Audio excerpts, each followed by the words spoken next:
going to be the hyper version of the podcast. This is episode 990 of the show. Almost at 1,000 episodes. Isn't that scary? 990. Wow. Yeah. That's mental. Yeah, I know. I'm actually genuinely shocked about how much of this I've done. This is. I just got back from San Diego Comic-Con. I want to hear all about that. So it's everything you imagined and more. Yeah. So what did you? So let's see. The first part of my trip, the whole worst part of my trip, was getting there. I got stuck in Dallas. Oh my God! I saw. I got stuck in Dallas for like 6 hours. I was like, oh. But so I discovered something though. In the effort of being in Dallas, I go, who wants to draw? It's amazing how many people were into my drawing. Actually, that shocked even me. That actually genuinely shocked me because I don't really think I'm that good. I'm okay, but I'm not great. Cool. I like them. Yeah, that's cool. Yeah. So I just started doing. I actually gonna do some more when we're done here because I got some from yesterday. It's like, okay, I'll try doing some of these. Right, I don't do them all, but I try to do at least a few of them. Yeah. And I did Condor Man on an episode not too long ago on the podcast. So I mean that ages very well if you know what Condor Man is. But San Diego itself, I'd have to Google it probably, but I have heard of it. Yeah, no. It's our generation. It was like literally when we were born. So it's like it's when we were born. San Diego is one of the nicest cities I've ever been to in my life. Like before even without the con, I'd go back there for a vacation in a heartbeat. Right? I stayed at a bungalow. So I'm dealing with kids half my age partying all the time. There are worse things. I joined in a little bit at the end. I did the Barbie party at the last day. Nice. But no, I worked the con. So basically the floor of the con. So London has a big con itself, right? They have a really big one. It's usually at the XL in London. Yeah. Or Alexandra Palace. Yeah. So the convention hall is bigger. Okay, in comparison, I don't know how. I can't really measure the size of it, but I would imagine it's at least on par or bigger than that. Right? It's at least on right. There were video games, manga, like even without the Hollywood stuff, there was tons of comics, tons of books, tons of well-known people showing up on the there. I got to interview, like I did 10 different interviews. I'm still catching up on all the people I need to get interviewed for, right? Because so I saw cool board games, cool video games, cool new books coming out. I got a little scared of traditional publishing actually at this con. I had an epiphany watching a couple of their panels. I had an epiphany, and I'm like, "You're Blockbuster." Shit, wow. You're Blockbuster. That was the epiphany in my brain, and it was like it hit me like that. It's just like, wow, I don't know. Like, I'm not saying all publish, and I want to make this clear, folks, and anyone listening to this. I'm not saying that traditional publishing doesn't have some legs in it still, but as we know it, it's winding down. It's going to have to pivot with everything coming up, especially with things like Kickstarter existing. It has changed the game in ways I think authors are still grasping. So I did that. I met some people. I got to meet some of the people I've interviewed over the years that lived in California, which is really, really cool. That's awesome. I got drunk with a buddy of mine, or at least tipsy. I'll say tipsy, tipsy-ish, with a buddy of mine. He's based out of Canada as well. He's another well-known author. Met him and his agent. Just really, really cool people. I met some magazines I wanted to pitch to. I actually got to do that today. I want to do that today and just go with it. And from there, I met some authors, like some fun authors. I had some really good backs and forths. I tested at the road show. I did interview like 10 different people. I got 8 out of the 10 interviews. I got myself access. So my belief is this is good. This is the business end of thing. I think the middle publishers, there's an opportunity for them right now. Because the way publishing is decentralizing, they could actually serve as teachers / Because I love mid-tier like publishers because they still put their money where their mouth is. They still invest in the authors. They still try to build brands. I think there's definitely they have a very viable future, I think, going forward. I think the big publishers are not, put it to you this way. I think that, this is my business. This is my business hat here. I'm not sure if I'm a starting author that I go for the big 5 or big 4 right away. I think honestly, I go for someone in the middle that will build you up. Whatever you write, because I think the biggest thing, if I'm an author today, the biggest thing I want to create is a following, because I'm not so sure if you go to the big guys, they're going to build your following for you. There are exceptions to this. Of course, but you either hit the home run or you're like, okay, we're going to put you in our little corner with our other toys. And we're going to feel like it will take you out and play. Whereas I feel like, sell the books. Here's the advance. There you go. Oh, your books are not sold. Give it back. Mm-hmm. Yeah. And unfortunately, I've seen posts of it happening to people. Yeah, no, it happens quite a bit, right? So the thing is, right, if that's the case, if I'm starting a career, I'm either doing it myself, I'm going to a mid-list guy that gives a shit, or I'm going on Kickstarter. And that's kind of how I feel like this is just me having a little bit of a commentary on the business right now. It's basically, that's what I've learned. That's what I've grasped of the concept as I'm closing all my other apps, because everything wanted to blow up right when we started talking. So that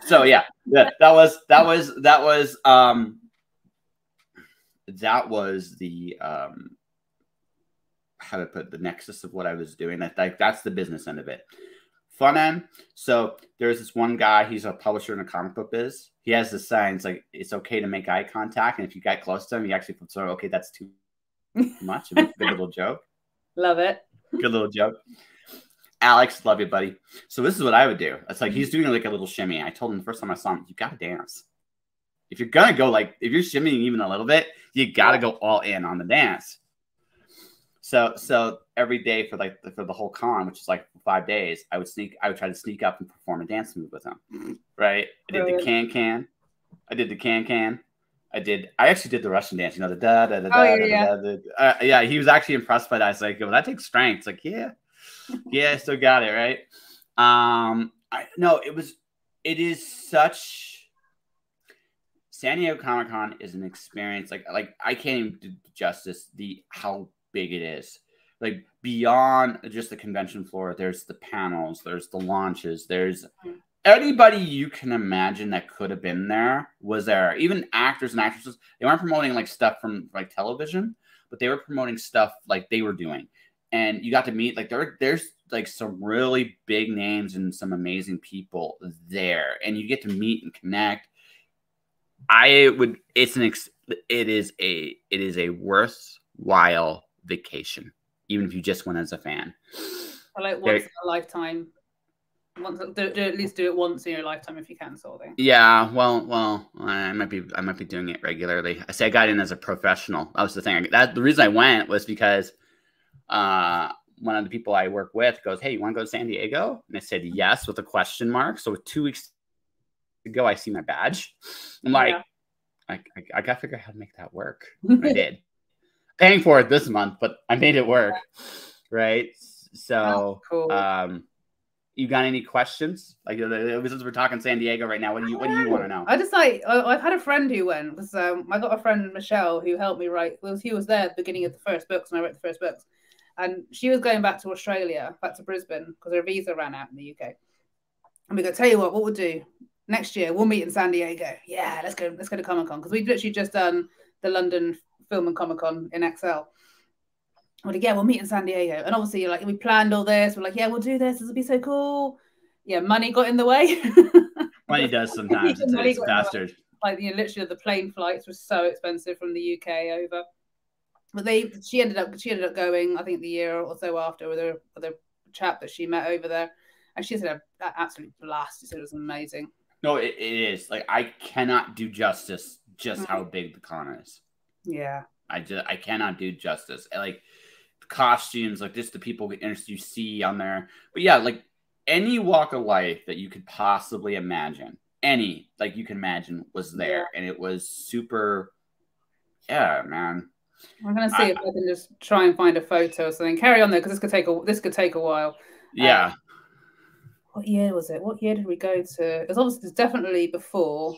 Yeah. It was. I'm talking about the London Comic Con. It was definitely before lockdown. It's on my list, by the way. The London Comic Con is on my list. I want to do it. I've got to find you this. Oh, here it is. I hope you can see this. But this is if you're gonna do the costumes, you do it properly, right? Yeah. That's impressive. That's impressive. No, look at the legs. Look at the legs. Yeah, no. I know. That's impressive. That's why. No, it's not even the legs. Look at his back. Look at his back. Right? It's not even his legs. We just saw it and went, "Oh, is it a really good Hulk?" Oh, wait. Which was brilliant. And then like, I'm okay. That was good. That was good. That's cool, right? That is very cool. Yeah, there's some really good costumes on that one. That's just the London. That's even the small one. That's not even the big one. You know, when if you go to the big one in the UK, I think you need to go to the Birmingham NEC, which is massive. Yeah, so that might like San Diego's on that level, like where the Birmingham one, it's on that level. So probably bigger, probably. Because in San Diego is like the main. Yeah, one. but again, it's hard to quantify because you guys have stuff over there. Yeah, you have stuff over there that you have different publishing stuff over there. Yeah, so you might get some. Yeah, so I don't know. I'd have to ask somebody that's been to both that like actually give me a fair assessment to that. But yeah, it was fun. I'm doing it again. Oh, sure. Fuck it. But I mean, I might do London first. Who knows? I don't know. Like I delayed going on my trip. That San Diego was my consolation prize because I delayed. Yeah. Don't blame you. Yeah. It's just I had more comics than I thought, Amy. I did the math on them. I had 5,000 comics. Oh my God. Like I have, yeah. So I'm like, we have 0 comics in our house. 0 comics. That's fair. No, a vast Blu-ray. Oh, it was. They're all like most of them are in my storage locker. I have about 400 or 500 here to sell. Like I'm getting rid of them, right? Just there comes a point in life you gotta look at your shit and go, okay, am I really enjoying this, or is this some ego thing that I own it, right? Yeah. If the answer is, and she's looking at something, she's like eyeing you, say, I don't know, do I like you or do I just happy that I own you? There's a difference, right? There's a load of guitars to my right, which my husband owns, and there's more downstairs as well. And sometimes he does the same. Do I like this? Have I got it just because I like it, or do I need it and want it? Yeah. No. Yeah, you got to do it. Like there's that point in life. So I have like about I expanded this to 1,500 comics that I'm going to keep. That's still a lot, but that's not first edition sort of thing. Well, that kind of thing, but also I grew up reading some of this. Like some of this is a little bit nostalgia, Yeah. Some of them I just really love. Like I really enjoy the story. So that's just it. Like I don't do it often, but every once in a while when I don't, like when I need to unplug, I used to like take a run I would really like and I would read it again. Yeah. Because that's the beautiful thing about having a book, right? Is you don't have to read it just once. You can read it over and over again. If you really like it, you will do that. And that's the thing. Like in my life, this is just where I'm at. I want to be with people. I want feelings. I want connection. If I don't have it, I don't want it in my life. That's true. Well, we had that. I had that recently. Parents are sorting out their loft because a lot of the stuff in their loft was my shit from when I was a kid.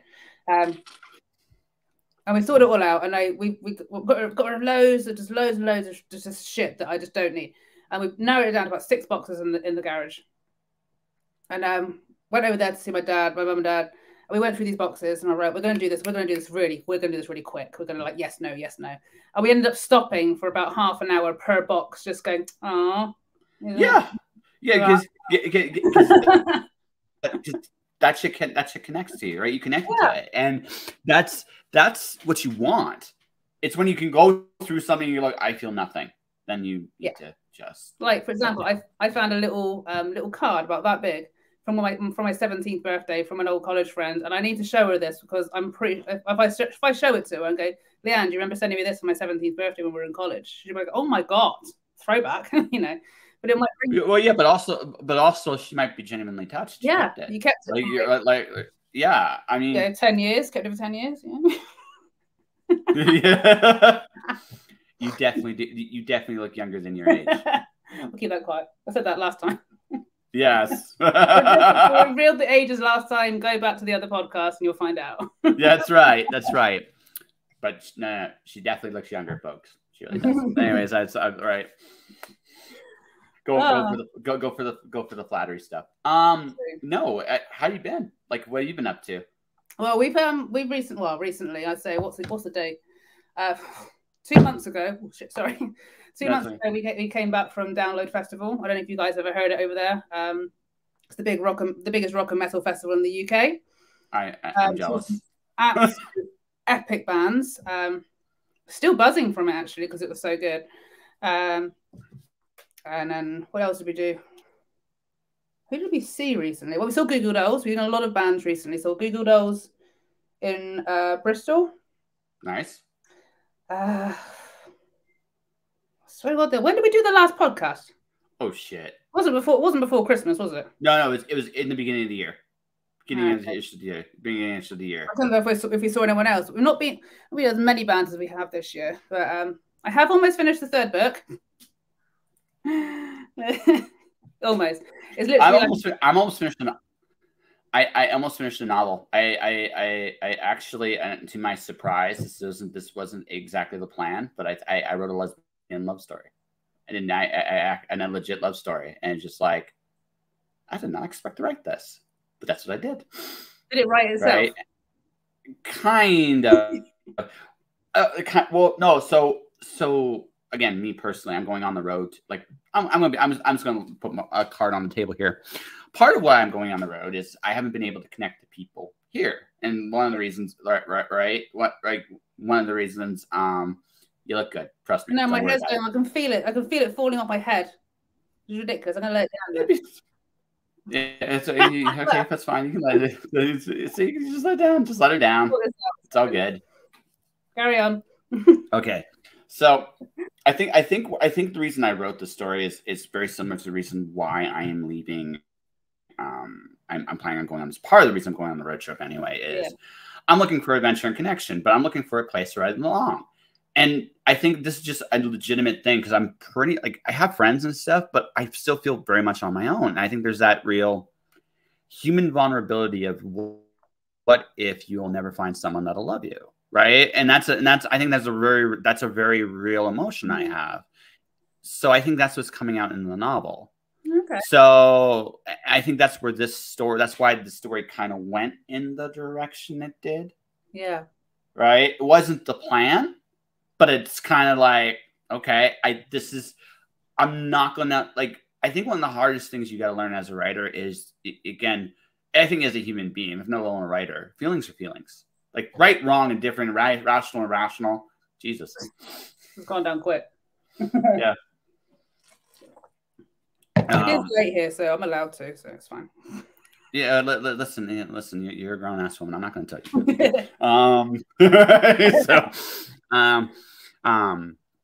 But the thing is, I realize, like, for me, like, when we're human beings, as human beings, we have this tendency to gotta be honest with what we're feeling. Yeah. And it doesn't matter if it's the truth or it's not the truth. It's what we feel, and we have to address that feeling.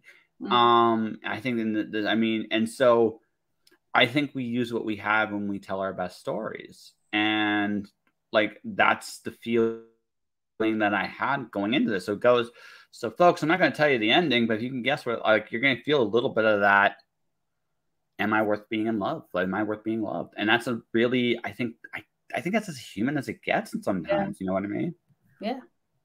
No, it's cool. Well done. Yeah. See, I'm honest with I'm honest with my own bullshit too. So, right? So take your own advice, take your own guidance.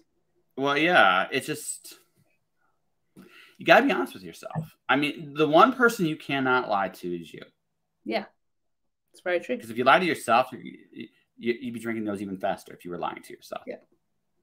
Yeah, no, it is very true. Actually, I mean, I was almost going to go back onto the stage recently, where a theatre group that I was with, they're doing a girl on the train.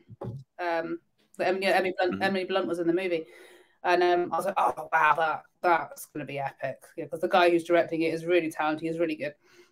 I was like, I am so tempted to go and audition for that and go to the read through. And then I remembered, and I was like, you didn't enjoy the last show you were in. Why are you putting yourself through it again? And then I realized, I was like, no, I don't want to do it. I'm excited because the story is so phenomenal and incredible. But I was like, are you doing it just because the story is great?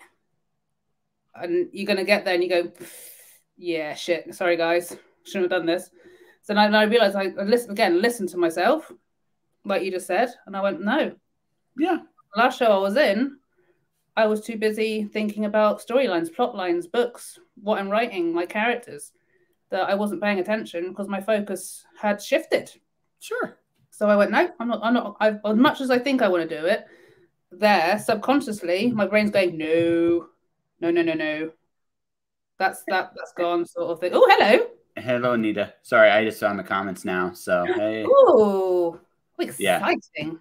Yeah, so we might have comments off and on. Anita is a fantastic writer and interviewer in her own right. Hello. Anita, this is Amy. Amy's from England. She rocks. Last time she came in here, she enjoyed the therapy session, so she came back. Oh yes, we like our therapy sessions. Yeah, we haven't gotten into it here. We've just been bullshitting for 20 minutes, but I think that's been just as well, right? No, can I be honest with something? Sure. You know those therapies, those vanilla things you said about? Yeah. I kind of haven't done it. It's all good. It's all good. I think we might have spoken about this last time, where we have our notepads, we write in our notepads, and then we put our notepads down, and then we forget about the notepads. So Miss Amy, my job is to point you in a direction. This is my therapy. Yeah, that's fine. That's fine. My job is to point you in a direction, Miss Amy. Right? Here's the thing, right? I actually almost believe this. There's almost nothing. I almost think there's almost nothing in the world that's wrong, as long as you're not hurting anybody else, right? But you owe yourself. This is the thing. There's the caveat to this. You got to be honest with yourself the whole process. Yeah. So my last night in San Diego. So me and this girl had spent the night at the airport because I was catching a red-eye flight early. I had two choices: pay for another night in the room and get up at 2 o'clock in the morning to leave, or just go. Yeah, no, don't want to do that. So I just went to the airport. So here's the deal, right? So I show up, and she's 19, right? She's 19. She's wanted someone to go with her, so I went with her, right? Trusted me. Who knew? Anyways, we started talking.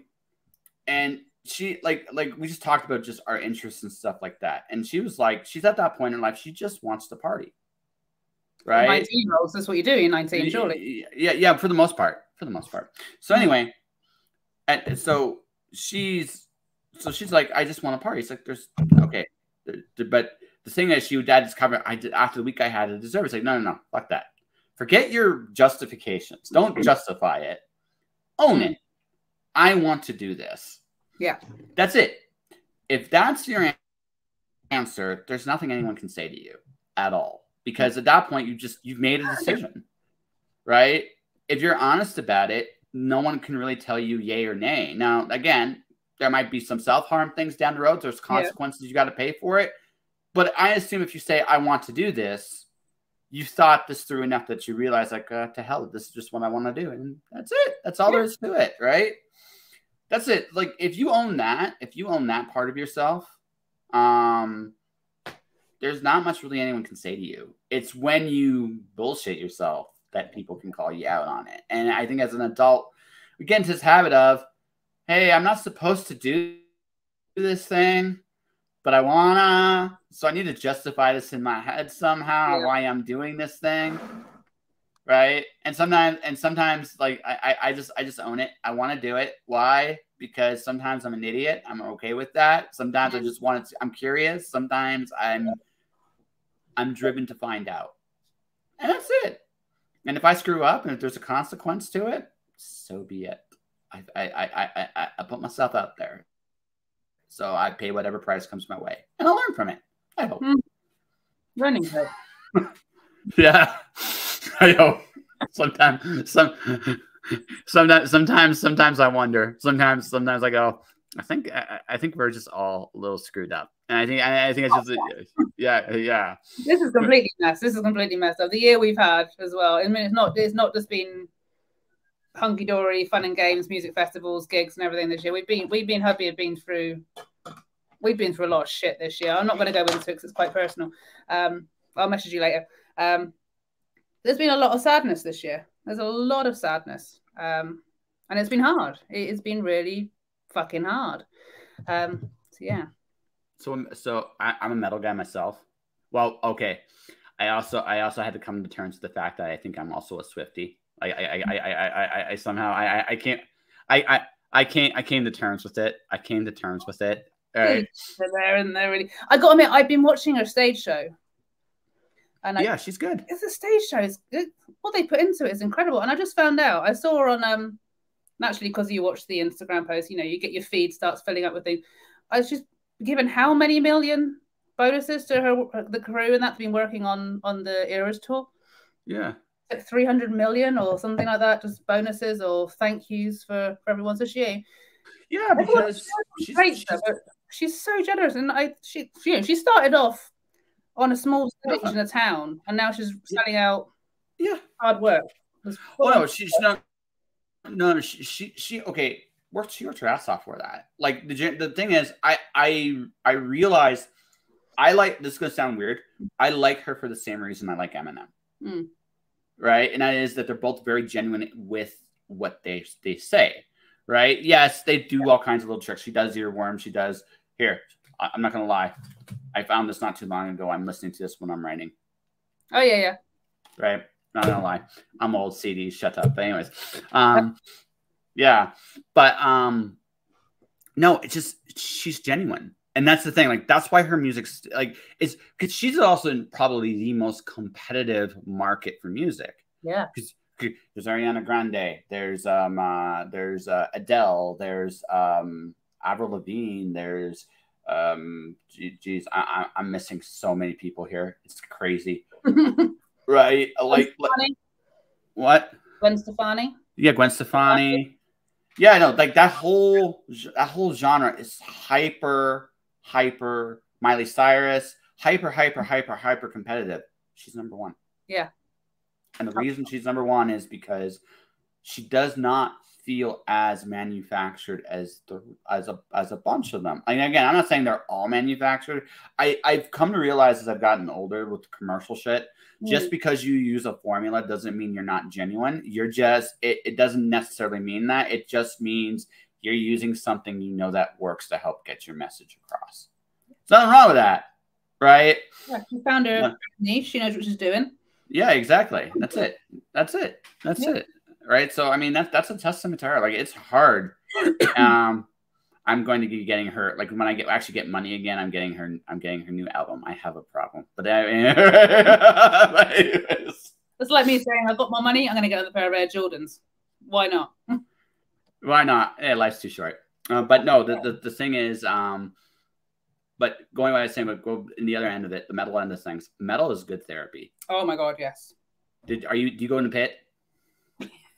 Okay, cool. We were. Do you know Asking Alexandria? I've heard of it. I've heard of them. You should check them out. They're really good. We saw them supporting Shinedown last November in Cardiff, and we'd heard of them anyway. And then they played Download this year on the second stage, and they had technical problems, so they're like 20 minutes late. So they cut their set short, and we realized where we were. We were like very close to the front, center front, maybe 2 or 3 people back. We're like, we are right in the circle pit. We are right in the center of what's going to go down. I'm like, it's all right, we'll be all right. And it started, and naturally it all went mental, and everyone's like loving life, jumping around. And we're like, and I looked at husband, and I was like, I think we need to go back a little bit now. We're like, yes, we're gonna go back a little bit now. And what I absolutely love about metalheads and people who don't follow metal, they're you're all really violent, you're all beating each other up, you're gonna come out with broken noses. No, we are the nicest people you are ever gonna meet. Like, for the most part, yeah. I'm not sure it's the same way you are, but in Download, like I remember Download 05, I was in the crowd for Sabbath, Black Sabbath. Cool. And I was right in the middle, and naturally Ozzy's, he's hyping the crowd up. He's like, Ozzy, Ozzy, Ozzy. I was like, hey! And it was just after Velvet Revolver had played, where Scott, bless his heart, passed away, had played with Slash. And I was right in the front for Sabbath, and the whole crowd just waved to the front. Whole crowd waved, and I was like, oh shit, this is intense. And it started moving. When you lose your feet start going, you're like, this isn't good. And all of a sudden, I'm crushed up. I can't breathe. I turn around to try and get out. So I need to get out. I need to find my friends. Turn around, try to come out, and the wave hit again. And I'm like, I'm going the wrong way, and I fall back onto the ground. Raining, by the way, so muddy as hell. And I fall back, and all of a sudden, I'm like, I just see these 2 massive people. I'm like, shit. And these 2 massive people, these 4 or 5 people, just falling on top of me. And you see the size of me. I'm quite petite. And this is 05, so I was younger as well. And all these guys just fall on me, and I'm like, I'm gonna die. I'm literally gonna die. But all of a sudden I hear a move, fucking move. And these go, oh shit, there's a girl under there, move. And this hand comes out and just grabs me and goes, yep. Brace yourself, and literally just pushed me out of the crowd. You don't get that in a lot of concerts. So metalheads, they look out for each other. And I remember Download this year, Corey Taylor shut the whole crowd down because someone was injured. Yeah, he would stop everything. Someone's hurt. Fucking help them. And he refused to let the show go on until this guy's like, "You all right? All right, right, crack on." Well, no. So there's some unspoken code. Like, so my first mosh pit was a Monomarth. So these 2 big, giant, 400-pound dudes are beside me. I'm dressed up. I'm actually dressed up, not in like metal, like black suit and stuff. So they're looking at me like I'm some kind of like you get like, you look at a guy like that. It's like, what, you don't fit in the pit. Yeah, so they're gonna do everything they can to push. They couldn't do it. I battled for like 3 hours. It was fun. Wow. I don't know. I enjoy the pit a lot, right? So the thing is that, and even in my middle-aged and crazy years, I might enjoy it more. I just make sure, the only difference now is I suit up a little bit more for the pit. I'm not so young anymore that I have to actually be ready to go. That's kind of basically the difference now. But if I'm ready, it's fun. But no, there's just some really basic etiquette stuff, like someone goes down, help them up. Absolutely. There's no questions about that. There's no question about that. And someone goes up, you oblige them. So that very same show, yeah, right. It's the only show I've ever been beamed by a wheelchair before. Like, I got hit on the top of my head. It's like, oh, and you just look up, and there's this guy. Yeah. I've seen that on so many posts. I think it's fantastic. Absolutely. No, it's amazing. But you don't like it. It's the first time. It's the first time. Like the surprise actually blocked out the pain. It was just like, oh, what the hell hit me? You look up, and you're like, oh, yeah. No, it's like, holy shit. Yeah. The pain is gone. My head is not hurting as much anymore because, right? But that's it. Like, you can only get that in a metal show. If I went to another pop act I like is Lights. I went to one of her concerts. I felt this horrified me for the generation that followed me. So we were jumping up and dancing over a little bit in back, and this kid half my age goes to me, "You gotta tone this down. We're at a concert." I'm like, "Yeah, I'm serious. I'm serious." Yeah, and he's half my age. half my age. Oh my God, what is wrong with the generation below? Yeah. So it's like it's like I half joke. I was co-hosting a show and she was half my age and she was the adult of the two of us. It's like, how does this work out? I'm like, I'm double your age. Why am I the goof? I think right? we're just massive kids still. I think we're just like the 1980s, like 1980s and mid 90s sort of like generation are just like, yeah, kids forever, woo. Well, I just think like we saw our parents like go to these factories and come home and be miserable, and it's like, fuck that. And like I didn't want that. Like I could have had that if I had wanted to, but I didn't, because you have to wonder if, like, when our generation, we've just announced how old we are by saying 1980s. We grew up with, we were the first ones to see technology as a start as it is now, and the last ones to see, like, we're like, you know, the two areas, like, you know, I can't think what the words are, but we saw the birth of the internet. We're older than Google, for Christ's sake. Yes, we are. But so we actually transitioned into what is now, but we still have the roots in before, I suppose you could say it. We're still grounded. Yeah. You know. Well, it's weird because I'm watching streaming sometimes. I'm seeing kids younger. I'm seeing people doing like the VTubing thing, and that's weird to me because we already have a filter. Like, we're not in person. Like, if we were in person, right? I probably would have given you a hug, because I know you, I think, well enough to give you a hug at this point. I am a hugger as well. Yeah. So I would probably give you a hug. Probably made a few not so safe for work jokes. And then on top of that, we would have just go right, probably a few of those, and then we probably would have you know, but yeah, we just shot the shit like we're doing right now, right? It would have been the same thing. It'd be up close and personal, but there's a filter. Like I can't make eye contact with you right now. I know. I'm trying to look at the camera, but I'm trying to at the same time. yeah, exactly. Well, we can't do it. It's not possible on like that. So there's a filter. So I'm watching like that, but this filter apparently still gives people anxiety. So there's a little part of me that kind of wonders,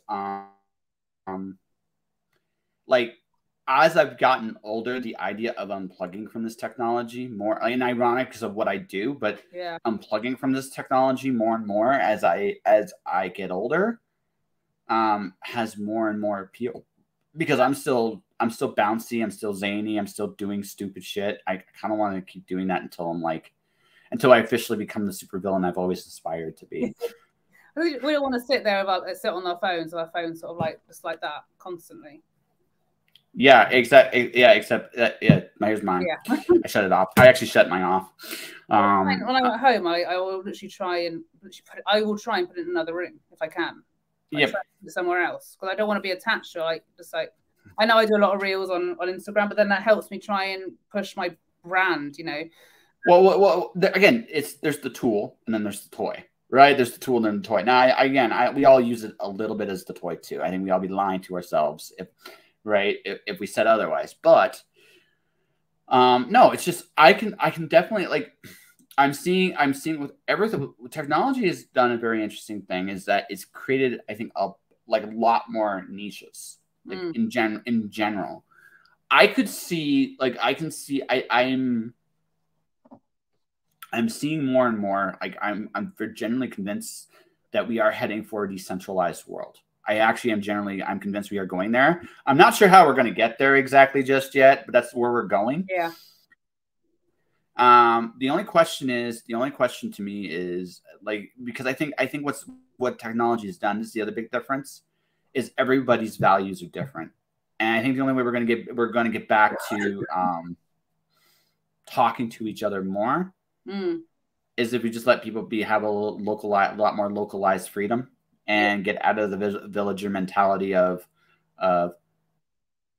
this is my clique and this is my group and I'm feel safe here, right?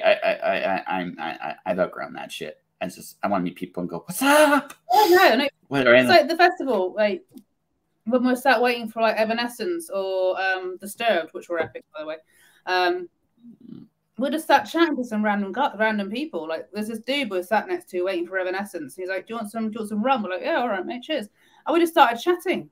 No phone, nothing. And we're having a great chat. I started chatting to somebody to like I don't know if the festivals where you guys are, you have like obviously the urinals. Oh, we're getting off again. But they've also got the squatters for women, and they're brilliant. They're fabulous. I almost walked into one of the ladies' ones because you literally you squat down, so you can't see the heads. So I almost walked into this woman's squatter, and we're having a right giggle about it. And I've never met this woman in my life. Yeah, and we're just having a right good chit chat. Met so many like festival family friends. This is what I like. If you ever come to the UK at the beginning of June, please make sure you book Download. Anyone who's watching as well, come to the UK, come and you love metal, Download Festival. You can't look at my car registration, but that's the logo. Okay. Yeah, literally, we got a lanyard here. All the lanyards, things we've been to. But if you love metal and you love the UK, we are fabulous. We're having you. Download Festival. I can't rave enough about it. Just go on to like. It's incredible. Do you want to hear the real bitch for that this weekend for me? There's a metal festival going on the weekend, and there's a writers' conference at the same time, and I can't figure out how to get in both places at the same time. Are they close together or? They're close, but it's I can't do it. Oh shit, everybody! Like not the big bands, but all like it. I've been trying to figure out how to go there tomorrow. Right, because tomorrow is I have a media pass. Like I have free and clear access to meet at the festival. Yeah, I have free and clear access, and there's a no-brainer, really, isn't it? I wish this is the last of that festival. I wish this is the last of that It's the last version of this conference, and I have committed. I committed to this. I can't walk out. It's like God, that's hard. That's really Yeah, but here's my compensation. Next weekend there's another big act playing. I have a media pass there. So I do have to work that day, but here's my work. I do events at the big arena here. Yeah. I work there. There's the Saddle Dome with WWE, so I get to watch a little bit of the WWE stuff. And then when I leave, I go to that metal show. It's just in the same area, neck of the woods. So I got compensation. I got compensation next week, but yeah, this weekend it kills me because I had already committed to this months ago, right? And normally, and here's the real bitch. Yeah. Normally, that conference is next weekend. I could have, if so, in the perfect world, I could have had both. Oh my god, who's playing at the second one then? A band. Oh shit, it's hang on. I have a media pass there too, so I'm going to be filming my road show. There it is. I'll give it to you just a second here. I haven't been. That's my drum roll, by the way. If you can hear it. Yeah, I'm just trying to find it. Trying to find it. John, where is that Evo from Mr. John? John Asher's the Hardball is the band. I've never heard of them in my life. they're a Canadian metal band, so it's probably why. But Hardball, they're doing a Canadian tour, and I got basically an invite to go to their show and film stuff and do review. Like I got like free and clear access. So that's cool.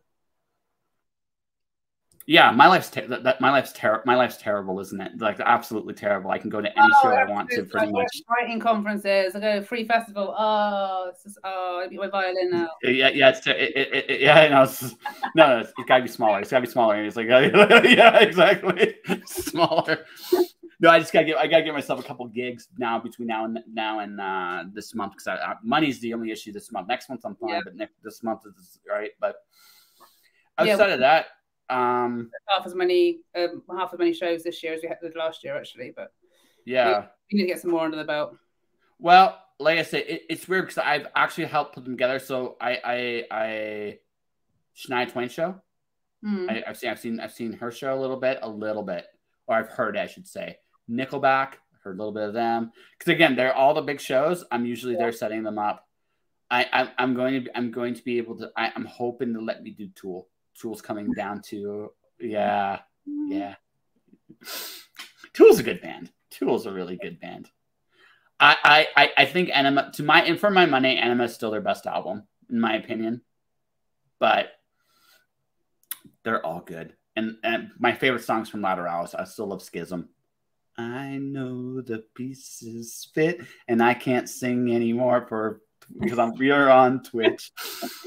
But yes, I'm not sure I've got that on my playlist. Can you still see me? Yes, I see you. I'm just getting my Spotify up a second as well. It's like I got split screen, so there we go. Yeah, so it's my writing area. Oh yeah, I got it. I add that to my playlist. There we go. Yeah, there we go. Oh, where'd you go? Yeah, like my music taste range from everything from Jars of Clay, a Christian band, all the way to like a There you are. Sorry. Yeah, sorry. Yeah, that's all good. It's like you got Schism. You're like, hey, that is a good song. That's a good choice. I lost Google Chrome for a second. Yes. Yeah, you're like, I'm not here. I'm listening. I got that song in my head. No. I'm just loading up my Spotify. Yeah. No, it's all good. No, it's just like that's the thing. Like there is I've created access for myself practically everywhere in North America to go to any show, just about any show I want to go. And that happened completely by accident. Right. So the next step now is to save up, like sell the comics, get rid of this. Like it's the last thing I have to really purge, and then go on the road. And then I will find my way eventually to England. I absolutely promise it. I will. Maybe I'll. I don't know if I'll time it at the next year's metal show. I think I get the feeling it's going to take me a little longer to get there than that. But definitely one of these years. Definitely, it's the flight cost, isn't it? I think because I was looking for flights to get to Oklahoma. To visit Mandy, I publisher, who's turned into a really, really close friend. But it's the cost of flights are just really expensive at the moment. You can, if you do them like really in advance, they're cheaper. But you have to with travel now.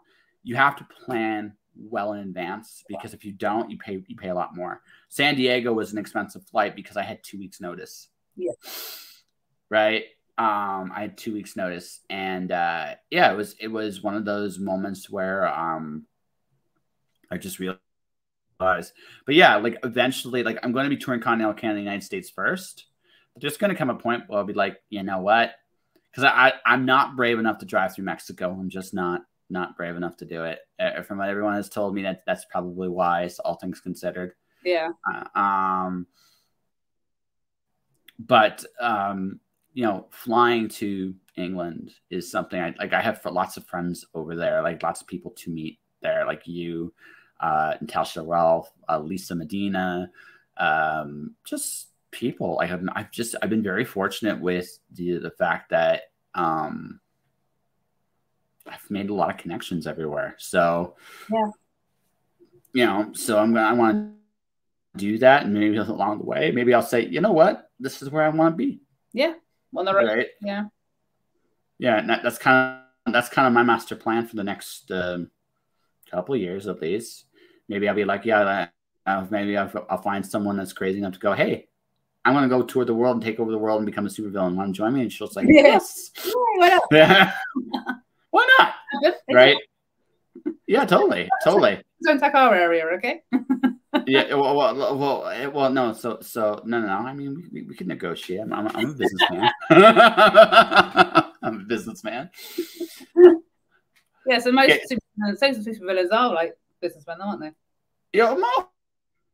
Most of just there are. See, here's the thing. There are villains do have good traits to them. It's just what they use them for. They're charismatic. They're confident. They're sure of themselves. They know what they want.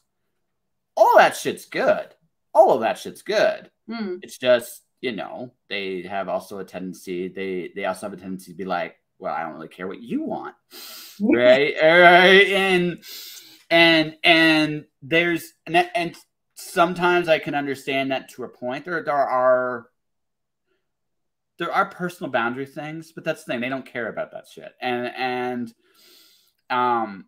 that's like what really makes a villain is they have a way they believe they're right. This is two like things that they believe they're right. And usually on some level, this is the bitch. Usually on some level they are. Some level, right? And two, they are willing to do just about anything to achieve those goals. That can be noble sometimes, but usually it's not, right? Bonus points if they talk to themselves in the third person. I like Doctor Doom is still my all-time favorite villain, just for that reason. Just for that reason, he talks to himself like he's in the third person. I think that's right. But if you do see me on the news, I'll probably have one of those obnoxious red capes. I'm jealous of Spawn. No, I was going to say, was there going to be a cape? Are you gonna do no. It's not just going to be cape. It's going to be Spawn levels of obnoxiousness. Is it going to be like, Megamind? Yeah. Megamind with the big sort of like bit. No. Have you ever seen Spawns? I have. Really. I have to Google it. Look at Spawn's cape. Let's just look at Spawn's cape. It is the most useless looking thing. Like, I don't know how he doesn't trip. Like, I legitimately do not know. Because depending on the artist rendition, that cape goes forever. It's obnoxious. I've got bikes up for some reason. Bikes are good. I like bikes. Oh, I can't find it. I'm probably spelling it wrong. Yeah. Yeah, I'm finding complete rubbish up there. Okay. Hold on. Let's see if I can do it here. I'll do this. I'll do this for you. Here, Spawn. Spawn bikes. So what I'm gonna do is I'm gonna have you look. Yeah, that's a good one. That's a good example of that. Give me a second here. Oh no, I got it. Doing this. You got it? Yeah. You see how obnoxious that cape is? Yeah. Like just look at it. Yeah, that is pretty obnoxious. Yeah, like what would you do with that cape? Like seriously, right? Like what do you do with that? You look at the damn thing. Yeah, I mean, it's longer than he is. Well, if you're gonna wear a cape like that, you got to do the whole swishing it around while you're turning around to go walk away. Yeah, exactly. Exactly. Well, no, then that's the whole Darkwing Duck motif of his cape, right? And maybe just do it like a smoke bomb, right? And obnoxious lines. Right, and then obnoxious, like terrible lines, like I am right. And she gets this joke because this was her era as well, right? One way or the other. But if I get a cape that long, I'll have the only downside of that is I think I'd have to hire somebody because there's no way I could wear that cape and not trip. There's no way. I've got a pair of boots that got platforms like that, so you can always borrow them. 6-inch platforms, so you can borrow those ones instead. Yeah, it's like, why do you wear those shoes? It's so I don't trip on my cape. That could be the downfall for your supervillain. Yes, it would be. Like seriously, I'm half tempted to do like a superhero parody story where the villain has. You've got to do it. It's got to be written. Yeah, because and it's just the cape. The hero's just like he's got such. Why does his cape so long? Like what is in it? What do you do with it? Like keep sneaking up and nailing the cape to the floor because the supervillain can't tell. Yeah, exactly. Well, no. It's even better. Higher. No. Exactly. No. Absolutely. Minions. That's right. Yeah, no. You have a minion. Just that's his job. I hold the cape. Why do you hold the cape? Because he wants me to. He pays me stupid money to do this. Right? Well, and that's how you defeat. The villain can always keep stealing the love in the female interest of the superhero. Can always keep nicking her platform shoes or something. So like, oh, my shoes are broken again. They've destroyed my shoes. I must nick her shoes. Because a real sort of like Monty Python thing going on here. It could be brilliant. Yeah. And you can make it think like he has a foot fetish, and that's actually not true. It's like, no, that's actually not true. I don't have a foot fetish to do platforms. I need platforms. I'm clumsy. Right?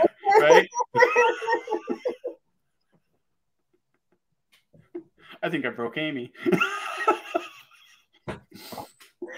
Oh my god! See, we got a similar sense of humor. I can tell.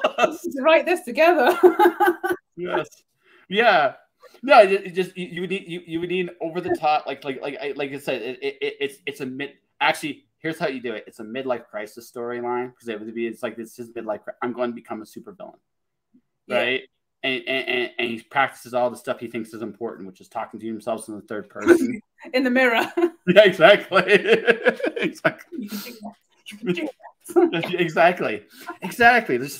So it's like why are you doing this? And then he actually commits crimes, but his crime can't be stupid. His crime has to be somewhat serious, or else no one's gonna take him completely. Actually, it's even better. Midlife crisis superhero. I'm gonna become a superhero that talks to himself in the third person. That would be funny too. And there's this big terrible villain, and it turns out that the terrible villain, much like him, had a midlife crisis, but he decided to be a villain instead. Oh my god, it's parallel sort of. Yeah, exactly. No, exactly. And the thing is, and he goes, "Why did you want to become a villain? It's more fun." Yeah. Right? That's what it comes down to. We're kind of getting on the I forgot I said it earlier on. I can't remember what it was now. What's he called? Blue head dude. I said it earlier on, and I can't remember what it. Megamind plotline. Yeah, we're getting on the Megamind plotline. Yes, yeah, Megamind. Yes, but no, it's just like because you can have fun. Like superheroes are absurd. Like seriously, they're absurd. Like there's no way around it, right? So they're obnoxious. They are. They are. But if done correctly, you can tell a serious story with a superhero. The right superheroes, you can do it. But with the right superheroes, and this is something I've learned. This is something you can do with Marvel. This is why Marvel, I think, has better characters than DC. You can be silly with Marvel. You can't be silly with You can't be as silly with. You can't be silly as many ways with DC. DC have tried and they failed quite. Well, no, they go too much the other way. I think DC tries to take themselves too seriously, and that's the they have a fine line they have to walk. They can be silly, but they can't be too silly. They can't be serious. They can be serious, but they can't be too serious because their characters are more ideas than characters, and that's fine, right? Marvel was an evolution of DC's original ideas in a lot of ways, right? That said, okay, I want my if I were to do a comic for one of the big two, it would be Superman. You want to know why? Because I would make Superman in on the joke. I'd be like, I would just have him in on the joke, right? He'd be the most powerful dude ever, and he'd be like, but he also would be he should be the coolest dad ever because of all the stupid toys, gadgets, and gizmos he has. So it shouldn't be really so much a superhero comic as he's just up to stupid shit, and everybody just goes along for the ride, right? And I think you can have that's what they did in the 70s. Yeah. It worked, right? You can have fun with the characters, but don't belittle the characters themselves, but have fun with them. You can be great. You can do an awful lot with them. But that's DC's way out. Marvel, you can do anything. You can make Thor. Of all the characters in the Marvel Universe cinematic, Thor's been my favorite character. Oh, yeah. My favorite. Not the actor has been fantastic. That's part of it. But it's also you can put Thor in any situation, and he can thrive in it in some form or fashion. Fat Thor was something I never knew I needed. Right? I never knew I needed Fat Thor in my life, but they had Fat Thor, and it worked. And then Chris Hemsworth just comes along and actually just nails it. Yeah. Yeah. Actually, Thor will now always be Chris Hemsworth. Yes. Iron Man will always be Robert Downey Jr. Yes. No, absolutely. Absolutely. It will always be Indy. It's got to that point now where if they try and recast it, we're like, ooh, no. Yeah. I think you could do it with Captain America.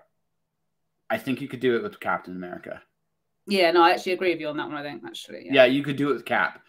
You can't do it with the other two. Robert Downey Jr. will always be Iron Man. Always be Iron Man. I don't know if you've seen the trailer for the new, is it Blue Beetle? I used to read that comic, like that particular character of Blue Beetle. That could be good. DC's okay. I saw the trailer when watching the new Spider-Verse movie, and I automatically thought, wow, way to like rip off Ant-Man and Iron Man. Exactly. Yeah.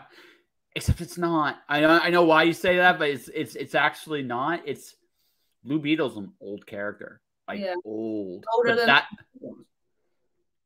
But than that incarnation does have little bits of both. It's a teenage. It's what if Iron Man was a teenager that suddenly was like they didn't build the armor, but was just give it to him. What would he do with it?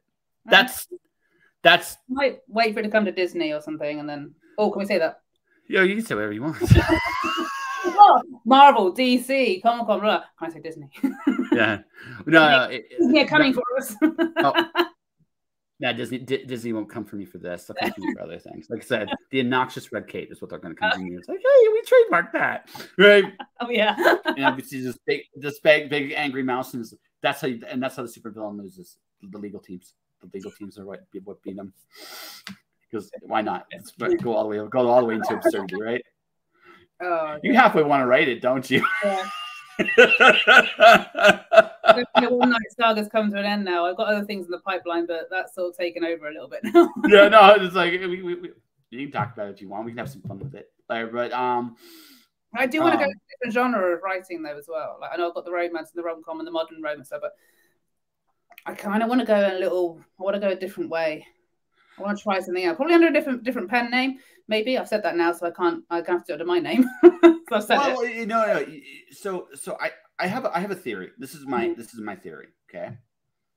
So every band needs to do an album outside their comfort zone, right? I'm a big Lincoln. I like Linkin Park, right? So 1,000 Suns is their concept album. It's so different from everything else they did. Some people don't like it, and I get why. It's not their traditional stuff. I liked it because they tried something very different. I thought it was really cool, and I think they needed to do that. Because then when they went back to their stuff, that stuff was way better. Like, it's that creative need to... I need to go outside my comfort zone. I need to do something different so that when I go back to... And it's not that different. Honestly, here's the other thing, too. If it's like, okay... You like doing comedies. So if you're still doing a funny book, but it's a different genre, it's not that much of a leap. It's still your humor. It's just... Yeah, and I get that.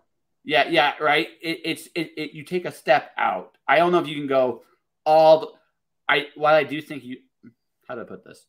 I do believe if you really wanted to take yourself and do a serious, epic kind of story... Oh, I couldn't do too serious if you met me. No.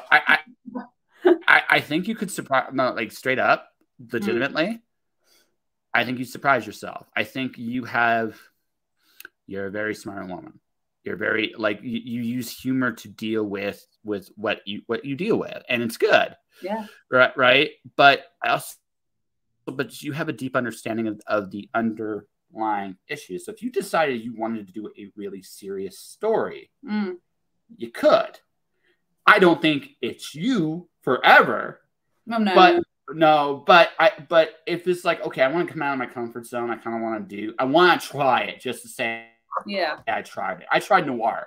Like, I actually tried a noir story, right? And when I tried it, I realized that I can't do noir because I don't have to like my character. I have to respect them. And I find that when I wrote that particular character, I lost respect for him in the process of writing for him. And I couldn't do it anymore. Because I couldn't do the story justice anymore because it's like, I don't respect you. And if I don't respect you... How the right readers are going to... Yeah. So sometimes you can just do it to see how far you can go. But sometimes... So I do think you have that in you. You just open up, like, I got... I don't know if you have it as well, just random pages where you're just going to give something a try. Yeah. Just give it a shot as well, you know? Even if it's not anywhere, just try it. Yeah, exactly. We've touched on the last chat we had, we touched on a lot of the depression and stuff like things. And we've been through a lot of shit to actually be able to understand, like you said, the darker and the deeper things as well. Yeah. Like the thing is, comedy at its heart, at its best, is rebellion. Mm. It's rebellion. But comedy and joy are not that different. Like joy is the ultimate act of rebellion. Because if I can find genuine happiness is truly a rare thing in this life. But if I can find it in this place, in spite of everything around me, I've done something truly wonderful. Humor is slightly easier than joy, right? Mm-hmm. Because you can you can turn something and make it less serious. And suddenly you can deal with what's in front of you. And I think that's where laughter has an incredibly powerful tool. But we're also laughter, like I'm a big Terry Pratchett guy. I don't know if you are or not, but I'm a big Terry Pratchett. Yeah. We're watching Good Omens too at the moment as well. I know it's okay. So I love his books. I'm a big fan of Pratchett as a writer because he does something with comedy that Dave Chappelle does and a few other people do, and that is he will take a serious issue and make you think about it in a variety of different ways. That's what makes comedy. And that point, George Carlin did it. There's the best comedians at some point or another tackle a real issue head on. And when they do, they tend to make you think about it.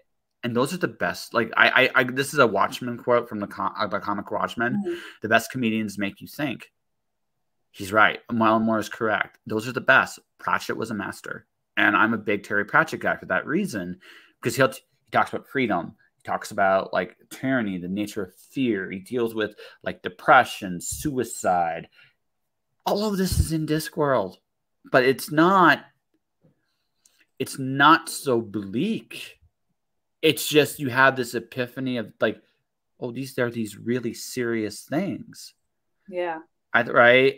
But you can deal with them. That's the thing. That's the other power of laughter is you can look at it honestly and go, I can laugh at something, no matter how bad it is in the moment. Right? I'm gonna be okay.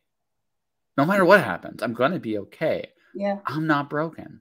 I can keep going. I can keep moving forward, and that is genuine power. I think comedy is awesome. Right. And that's why laughter should be, like I said, laughter, thinking, thoughts, questions, pushing boundaries. Comedy does all that. Mm. Right. And when it's done well. And you have to, as a creative person, realize where you can use that humor to go, I want you to think about this for a second. No, you don't. And right. You can do it. Or you can just have fun. Like I said, an obnoxious red cape for a right price as supervillain at 50. Sometimes that's what some people need. It's just a bit of daftness. Sure. No, like you can be like it can go, but sometimes you just want ice cream. You just want that ice cream. You just want ice cream. Yeah. Sometimes you want a meal. And so right and you have to and you good comedians, I'm going to give you that ice cream. But in that ice cream, there's been all that healthy shit that you need. Like, yeah. You bastard, you tricked me. Yes. Because I'm an asshole. Right. Right. But that's what I think that's what makes comedy great is comedy can make tough shit bearable. And at the same time, it can also be cotton candy. It can be just a fun little ride. Yeah. It's like we usually turn to like funny movies if we're going through a hard time or a sad time. We turn to like silly movies. Like if I'm going through a bad time, my ultimate movie is Blades of Glory because I know it cheers me up every time. I love Blades of Glory because it's my feel-good movie. I love it. You can't go wrong with a Will Ferrell movie. I wouldn't quite go. Okay, I wouldn't. Okay, we touched on the subject. No. I actually, so here's the weird thing. I enjoy Will Ferrell as a serious actor slightly more than him as a comedian. I think he's an okay comedian, but I think here's the thing. He often ends up playing the same guy in every movie. Oh yeah, and sometimes, Now, my personal favorite version of Will Ferrell is Frank the Tank. Like I'm just that's my personal favorite version of him. Hmm. I don't, but I some of the other ones he does. I like Stranger in Fiction. That's my favorite, like borderline comedy serious story because I like him when he like this is just me. I get it. People love him in that particular role, and I can't fault a guy for cashing in like that. But at the same time, I really enjoy it when he actually shows because he's more than that, and I love seeing that. Yeah, no, Stranger in Fiction is one of my favorite. It's my favorite Will Ferrell movie actually. But Blades of Glory is hilarious. It's brilliant. I love it. Yeah, it's hilarious. It's just daft, and this just makes me laugh every time. I can watch it so many times. I can probably quote the damn movie. Oh, damn. When I'm having a really bad day or a really shitty day, I'll come home and hubby G will just go Blades of Glory. I'm like, yeah, Blades of Glory. Even if it's on in the background, it's just there. No, jeez, like I don't have a humor go-to. I like watching shit blow up. Maybe I'm just a little bit more. I mean, it's more of a violent. It's a super villain. See, sinner, super villain. Yeah, I mean, it's either like a silly movie on, or like, I mean, I've got other ones. I can't think what the other ones are now. It's either that or right. I'll just shove the Spotify playlist on really loudly and piss off my neighbors. And it's like I was literally hanging the washing out earlier on with a load of, I think it was like Hellstorm. I think was playing really loudly, sort of thing. Hellstorm's awesome. Love their stuff. I saw them for the first time live this year. I think she's phenomenal. Her voice, her vocals are just out of this world amazing. She's an old school rocker. That's what she is. That's what she like. That's why I like her. She's like, she's a rock and roll person, and I Am the Fire is one of my favorite songs of hers. Yeah. I like that one. Have you? I mean, I keep asking everybody this, but have you heard of the band Ghost? Yes, we saw them this year. Oh, cool. Oh my god, I'm obsessed. It's all good. Really obsessed with this. We almost didn't get through the Sunday because my cousin wanted to go back to London, so we drove him to the station. And it was already hot on the Friday and the Saturday. We did the most ridiculous. We did a massive mistake. It was already like 28 degrees, and that's high for England, And we thought, right, let's go and pack the car up. We'll take Rich to the station. We did the massive mistake. We sat in the air-conditioned car for 20 minutes. Yep. Massive. And we went back into the festival. It's getting to 30, 31 degrees now. And there's people sat in the field just literally going, we cannot do this. We can't do it. This is horrific. So we went back to the car, had a little where it was a bit lower, lower in the atmosphere.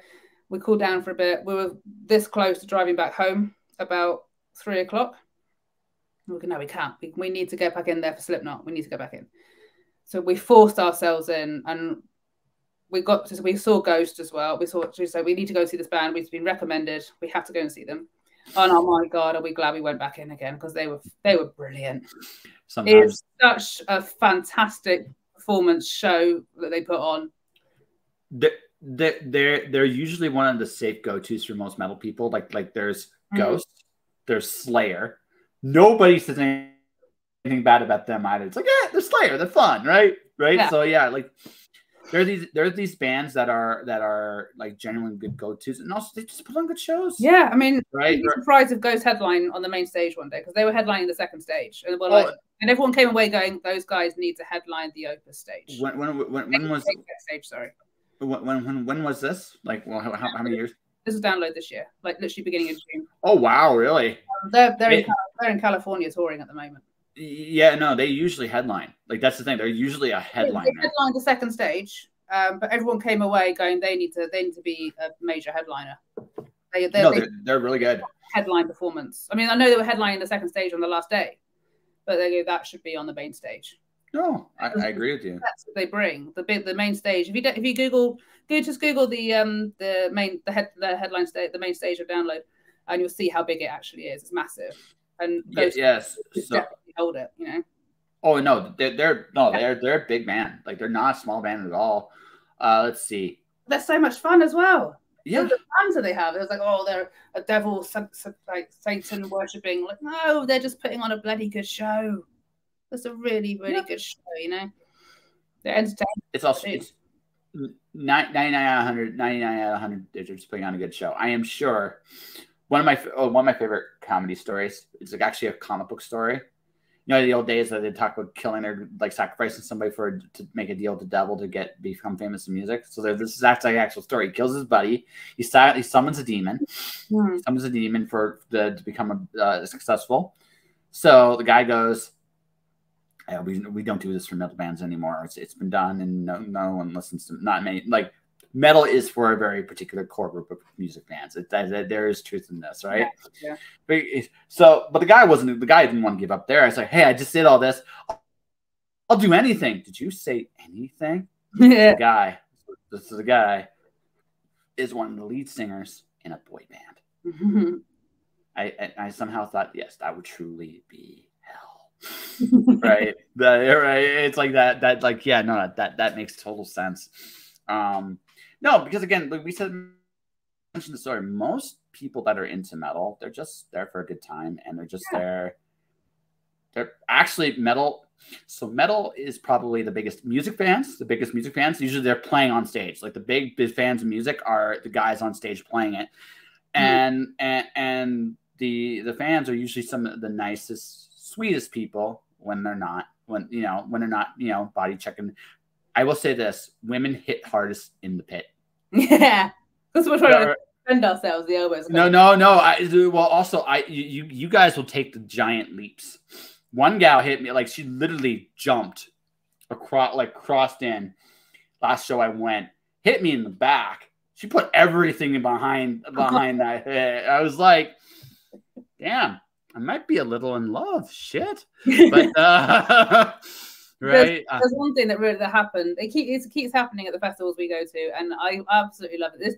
This sums up metal fans, I think, completely. I'm not sure. So if you're Canadian metal fans or American metal fans are the same, but it's in between the bands playing.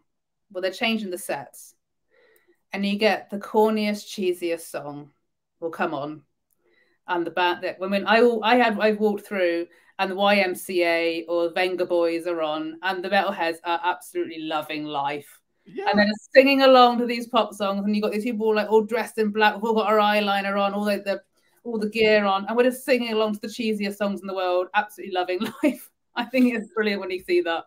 I think it. I can't speak for the US shows.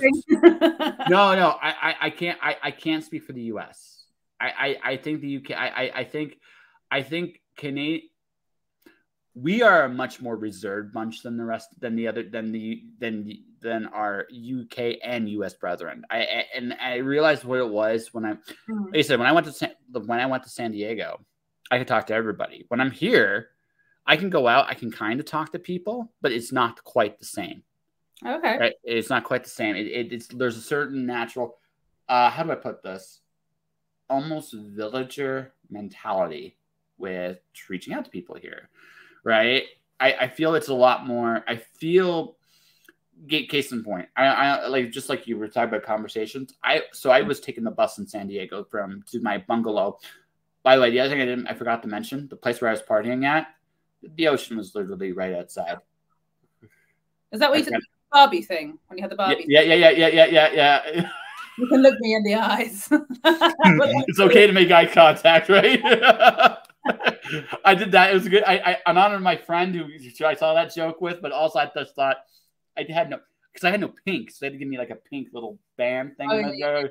Right? I was like, I don't have pink. Whatever. Right.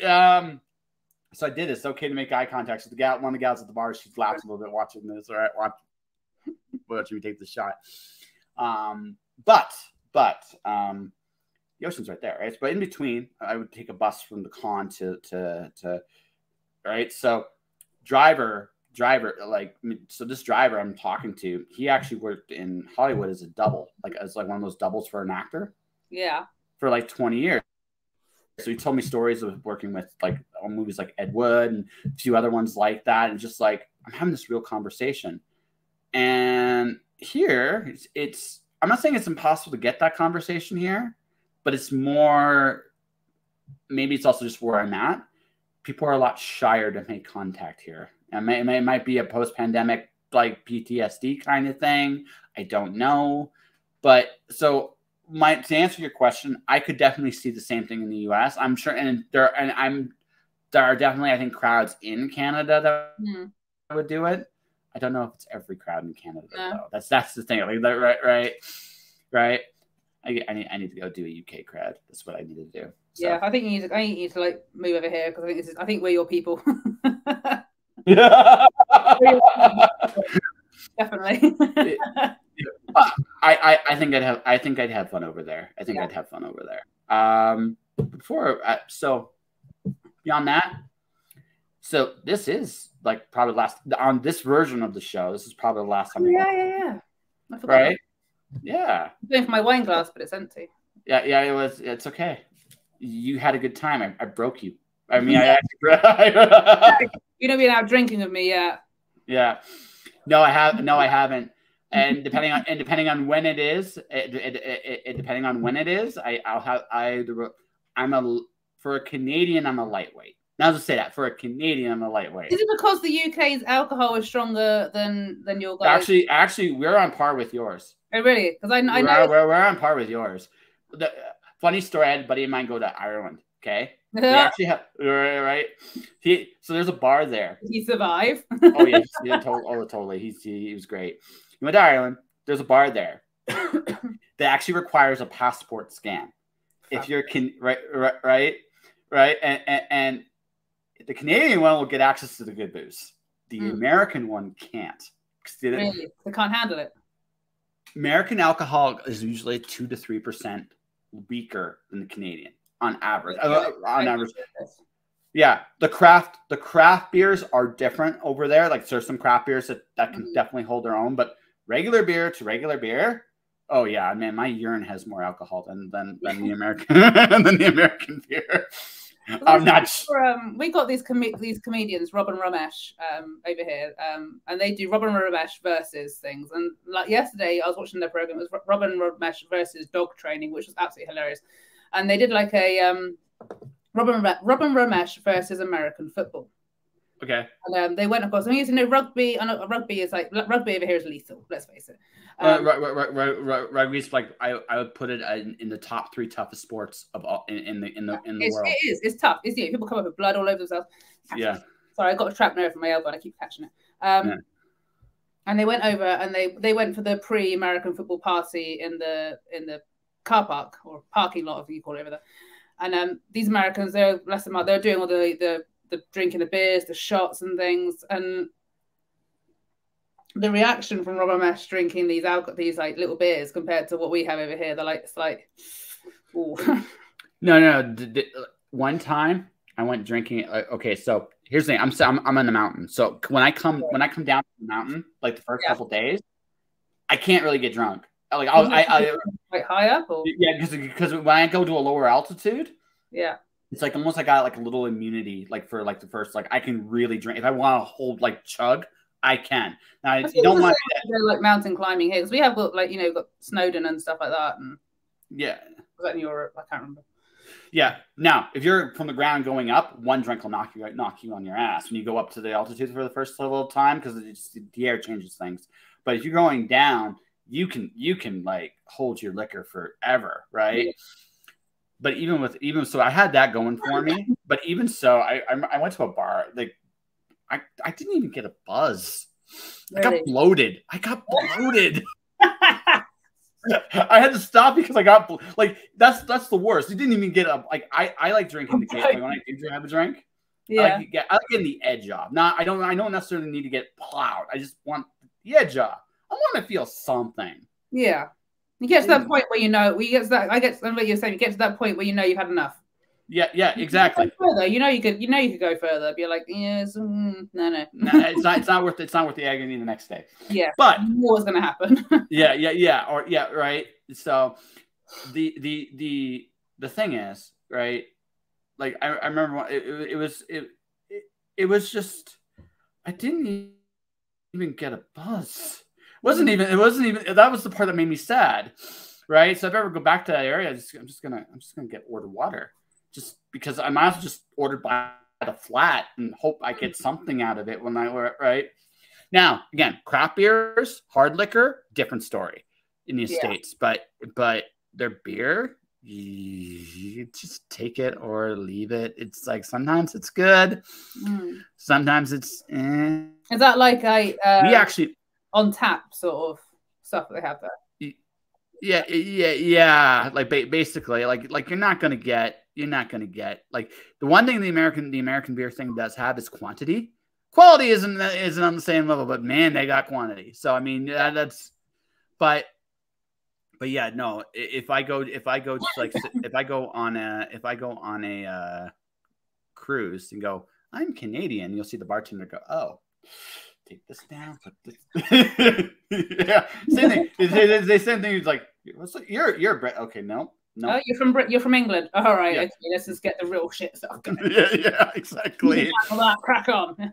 Yeah, no, it's true. Like Americans, if you're listening to this, that's the one thing. Like your alcohol is, that's your beer, not your hard liquor. The only time I've been to America was when my parents took me to New York for my birthday. And I'll let you. I think Americans will probably find this quite amusing. I'd gone through a massive operation when I was 16, and I went through obviously school, through college, and I hit 20. So for my 20th, my parents took me to New York. Obviously, in England, you can drink at 18. So we went into a bar in Manhattan, and I was really excited. Like, oh, this is really cool. We're in Manhattan. This is amazing. It's like location of like load of movies and things. And my parents we went to this bar. Do you want a drink, Ames? I was like, I'll just have to grab a Coke if that's all right. Like, oh, no, you can get an alcoholic beer. And I was like, no, I can't. Why not? I'm 20. Yeah? 18. 21 in America, Mum. Oh. We're a year early. Shit. So I was like, it's weird. I've never had an alcoholic drink in America because I've never actually tasted proper American alcohol. I mean, like imported, like I suppose. I don't think imported alcohol here. I don't know, but that if you want to punish yourself, right? Get a regular American beer. Try it once. You'll never try. Is that like? Does it get imported? I suppose. Yeah, I imagine. Google it. Google it. I imagine in your case, if you wanted it, I'm sure the guy in Britain, the British guy, will look at you and go, "Why are you ordering this?" and you go, "Curiosity." He's like, he'll look at you like, "No, just don't." It's for a podcast. It's for podcast research. Buy best USA imported beer in the UK. Oh, so no, apparently you can. Okay. You get some. It won't be their big. It'll be the same, I suppose. What I suppose. Well, Amazon's delivering. Yeah, Amazon probably be delivering. Yeah. No, I would just tell you straight up, if you're gonna go to an American beer, get a craft beer. Craft beer, you'll have a shot. Okay. Get a craft. Don't try to the regular beer. You will drink it one sip and you'll just go, it tastes like water. Why is it tasting like water? Accent. It tastes like water. Yeah, pretty much. Yeah. Yeah, it'll taste. You'll look at it. It's like, why? How do they drink this? And then the British guy that sells it to you will go, yeah, I don't know why they drink this. I don't know why you drank this, but you did, right? Curiosity. Yeah, no, like he'll understand. It's like, yeah. So do you want the rest of them? It's like, no, and he'll be. No, I'll have a Jägermeister instead, please. Yeah, Jaeger. Bring on the shots now. Yeah. Give me something to wash this down with, and right, because it's Guinness with extra stuff in it. Yeah. Properly imported from Ireland. Yeah. So yeah, Guinness is nice. I like Guinness. Guinness is good. Yeah. My fun beer stories. I had a buddy of mine here goes to me, you can't down a jug of one shot. So yeah, I can. Sure can. It's good shit. Guinness is better when it's really cold. So you need to get Guinness extra cold. If it gets too warm, you're like, it's get a bit, Well, so no, it's too how do I put this? It's too dark. It's just too dark a beer. So it does tend to go really bitter if it's really warm. So you just want it. You got it. Yeah. Absolutely. So if there's two options, if there's regular Guinness or there's Guinness extra cold, go for the extra cold. Yes. Okay. There you go. There you go, folks. Get some Guinness and black. Get blackcurrant juice with Guinness, extra cold. Beautiful. I will try that next time I go to the bar, the local bar I go to here, and so I give it a try. Yeah. Just say Guinness and black. They go, what is that? And go, hang on, let me get Amos on the phone. What is it again? No, I'll remember it. I'll try it. I'll tell them. No, I'll try. I'll try. I'll definitely remember. I remember going to visit someone in St Andrews University and going to the student union and trying to keep up with the students who had been drinking like constantly. And I think I had 3 Guinness and blacks, and I remember I remember sitting there going, "This is coming back up," so I had to like run up really quick as I could. This is 3 Guinness and blacks. Well, no, because yeah. Like I said, I don't have the constitution. I call myself at this point a lightweight, like a lightweight for a Canadian. Yeah, this doesn't mean I can't have a drink. I definitely can have a drink, but I'm not. I've never really. I've had access to booze since I was 4. My family's European, so just that like we broke both sides. So it's like if I wanted a beer or something, I could have had it. But because I've always had access to it, it never had the same appeal to me, right? It like that in the sense that I'm going to get smashed. I would rather have a drink or 2, enjoy my time, right? That's the one right now for older actually as well. Yeah, I can happily put back a load of Thatcher's ciders. I can happily do that. Yeah, which is like the cider in the southwest where I'm from, or that, or Hex, or anything like that. But if you put like a 4-pack of cider, Thatcher's cans in front of me, I will sit there and destroy it. Yeah, quite happily. Yes, there's nothing wrong with that. No, that's it, and that's all you need. Like you don't need anything else. That's it. Edges off, right? The only one I watch out for is Scotch. I mean, they're not little cans. They're like proper. Like, they're not, right? Yeah. So again, if you start swaying oddly to music, we'll know what that the music you can't hear. No one. We'll get back on that again in a second if we're not good. Yeah, we're good. We're good. But yeah, it's nice. It's been. I've enjoyed chatting with you. I really, really have. Yeah.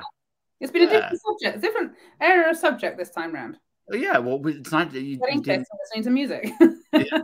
Well, getting pissed listening to we talk music, booze, fun, alcohol, and movies, and the occasional books. Yeah, and occasional book stuff. Yeah. Well, but also, I mean, this is I think that okay. I enjoyed both conversations. I like this one more. Don't get me wrong. I had no problem being your therapist, but I also just enjoy just shooting the shit with somebody I genuinely like. So yeah, we got to know each other a bit better. The first one was like, "Hi, how are you?" Yeah, it's like, yeah, barriers down. Let's talk some fucking weird stuff. yeah. I mean, like I said, if it was in person, we probably would be having on the table by now. Yeah, passed out, right? Yeah. Oh yeah, you'd be like, I'm done. Fucking love you, like, I love you. Big hug. Let me go. Fucking weirdo, fuck off. Yeah. But and also we talked about obnoxious superheroes with midlife crises, which you need to write, which needs to be written. Yeah. That's after my current story is done. Oh yes, after the other ones, yes. Maybe yes. Then I'll do it. So, but beyond that, I think we have a conversation here. What do you think? Yeah, I think so. It's been fun. I think it's going to be quite enjoyable for people. Yeah. So we've not sworn too much. Actually, we're not sworn much at all. Actually, we've given educational guidance on what alcohols to drink. Book and movie and song recommendations. So I think we're very, very good shooters. Yeah, listeners today. Yeah. Important shit. The shit that actually matters in life. All right. Oh my god! Look at my selfie. Oh. That's right. But just for record, I am gorgeous. But anyways, that's okay. End the conversation. Yeah, end the conversation. That should be the subject now. Right. Subject of this one. I'm gorgeous. I'm gorgeous. I'd actually tell you what. If I write that book, that will be my author bio. He is gorgeous. Yeah, it's gonna be done. All right, that's it. That will literally be it. You'll be the only one that gets the joke. But that'll be it. I want a dedication. The dedication. To Amy Beckinsale, who realizes how obnoxious the red cape really was. That's If that's not in the front, I'm going to be devastated. Okay. All right. All right. Let me be professional for just a second. Just a second here. Yeah, I'll behave myself. Okay. No, you don't have to. I have to. So here's the deal. We probably should talk about a book of yours, like that's recently come out, or an event or something. So probably should just plug something here. This is your chance to plug. I need to go to the phone now. Trained motherfucking professionals, ladies and gentlemen. We know what we're doing. For all that, we've gone to the phone. Ooh, right. So I'm just going to try and direct everyone to my website, which is amycbeckinsale.com, because I am looking for people to be advanced readers for the third book, because that is this close to going to the editor to get tidied up. And I'm hoping, if I ask the publishers really, really nicely, you put the D in it again, mate. Oh, geez, I screwed up again. God damn it. Take it down. So yeah, I'm hoping if I talk to publishers really nicely, hopefully it's going to come out this year. Amy D. Beckinsale. Yes. Yeah, take the D out. Okay, I will do. Hold on, give me a second. Give me a second.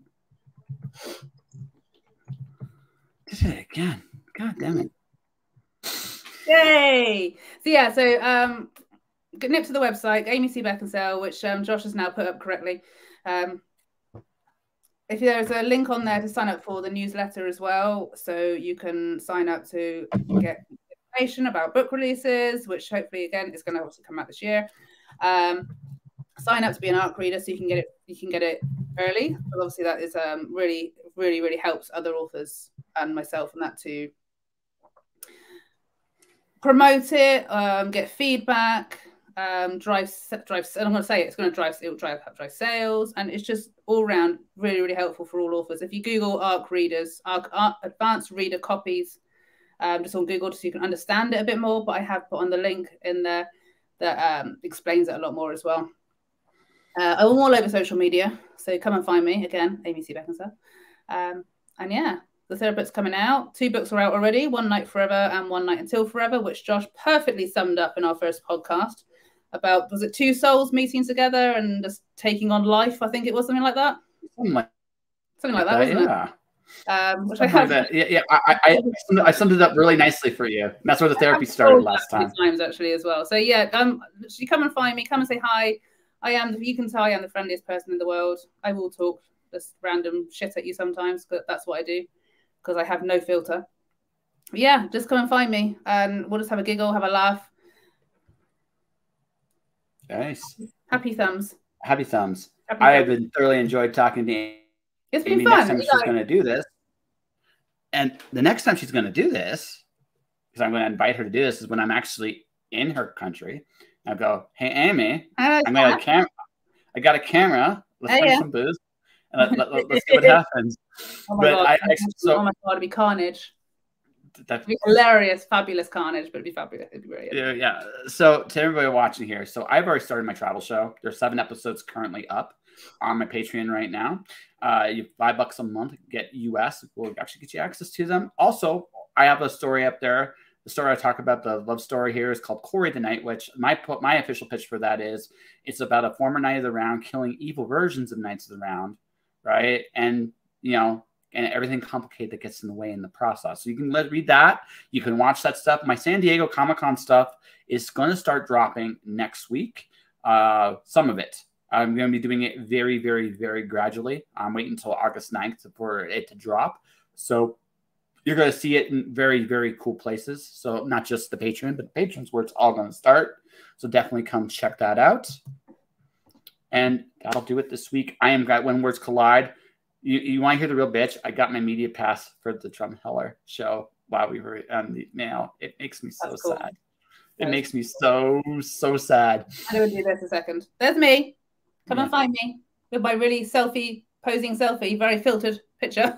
Yeah, that's right. That's right. Very, very, very. You can see the bags in this one. You don't see the underbags in the pictures on Instagram. That's right. She hides her rock and roll lifestyle on Instagram with the guys, right? for Oh, everybody. it's fun. It has. I'm looking forward to when we do this in person. That said, you've been great. And honestly, I'm glad I met you through the show. I really am. So we're honored to be the last one of this era. Yeah, one of the last ones of this era. Yeah, it was going to be last, but it just like got weird. Like I still have a few more, but it's not much more. You're one of the final ones for sure. So, but anyways, next week will be some more. There'll be some more streams when I come back from Windwards Collide. There'll be definitely some more footage for the secret show as well, or for the travel show, as we barrel towards 1,000. As I'm almost there. I want to thank Amy. I want to thank everybody for watching. Thank you for watching. Thank you for listening. Stay inspired. Keep shining in the dark. And I'll see you guys next time.